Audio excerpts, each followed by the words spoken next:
This right here gonna be a cakewalk. There's a news journalist in Finland that made a review about Tekken 8 and Harada did not like it. He went on a multi-tweet rampage about it and eventually the article was changed. Now what this is about, we'll discuss right now because it's absurd. So the first tweet from Harada, he says, Game Reactor Finland has just one word to say about the metrics rating. In brackets, Tekken 8 is pay to win, money making machine. Harada says, huh? Pay to win? Game Reactor writers / reviewers can go on a winning streak if they spend money, right? Go ahead, try it. I bet you can beat Game Reactor's score if you pay them. So here's the thing, right?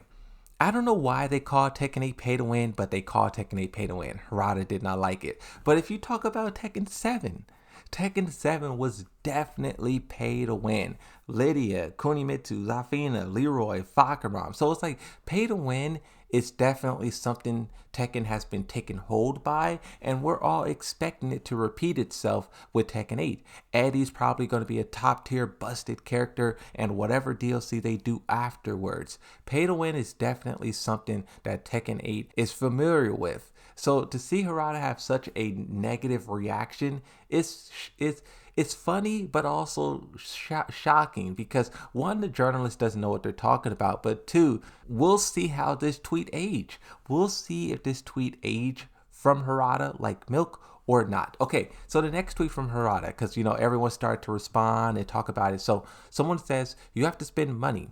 Buy the game to win. Harada says, well then, Game Reactor always gets free builds from us. So, losers who don't pay. Wow, so they get free builds, early reviews, and they still said this about Harada. Harada's probably never going to give them a copy ever again.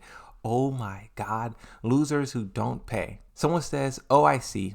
They push many articles about how great Street Fighter 6 is and how well it's doing in terms of sell. This lie has something to do with Street Fighter 6 and Game Reactor. GR Sweden constantly hypes up Street Fighter 6 stuff, ironic Street Fighter 6 DLC. So here's the thing, right? There's a lot of politics that happens with these news articles. Some news article companies are like fans of Bandai Namco, some are on the side of Street Fighter, some are on the side of Mortal Kombat, which is why you had that very weird statement from, I think it was Game Informer, where they said Tekken 8 isn't better than Street Fighter and Mortal Kombat in terms of a full package. You have the news journalists say these things because they have, they're in the pockets of some other corporation. And that's why, as it's called, legacy media is dying, because it's all paid for. It's all shills.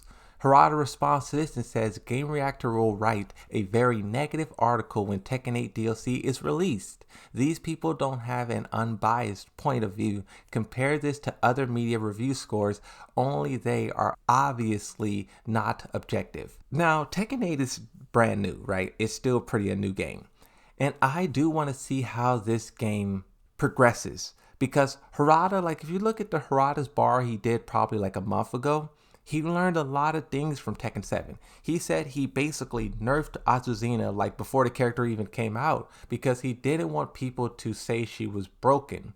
And if you contrast that to how powerful Lars was in Tekken 6, Bob was in Tekken 6, Lucky Chloe and Claudio were in Tekken 7, it's a clear contrast to where back then they made characters super OP just because they wanted people to play that character. But now they realize that when you make a character OP, it has the reverse effect. Yes, people will play that character, but people will hate that character. They will not want to watch it. They will not want to play it. People will actively boycott it. So they learned that about the base roster characters. Now let's see if that same logic applies when the DLC is released. Will they be overwhelmingly busted and you're going to have Eddie mirror matches all the way till the next character comes? Or will it be different? That's the real question. The next tweet from Harada, he's responding to himself and says, maybe we should create a metric score system to evaluate the quality of game media in the future. Someone else responded and says, pay to win, ? In a game with no store, huh? Harada says, it's like saying Evo is pay to win because there's a fee to enter. Now here's the thing, right? I do commend Tekken 8. Not having a store, not having skins, not having loot boxes, or any of that stuff is amazing, bro. Right now, as it stands, all of the customizations, everything can be unlocked simply by playing the game.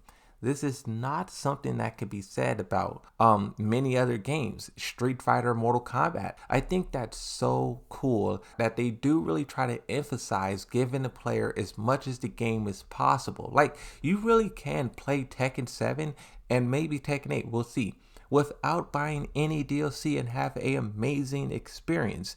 The DLC isn't mandatory to buy like it is for other games. You gotta give Tekken 8 credit for that. Now the final tweet from Harada here, it says, "They admitted their mistake and I will delete my original tweet.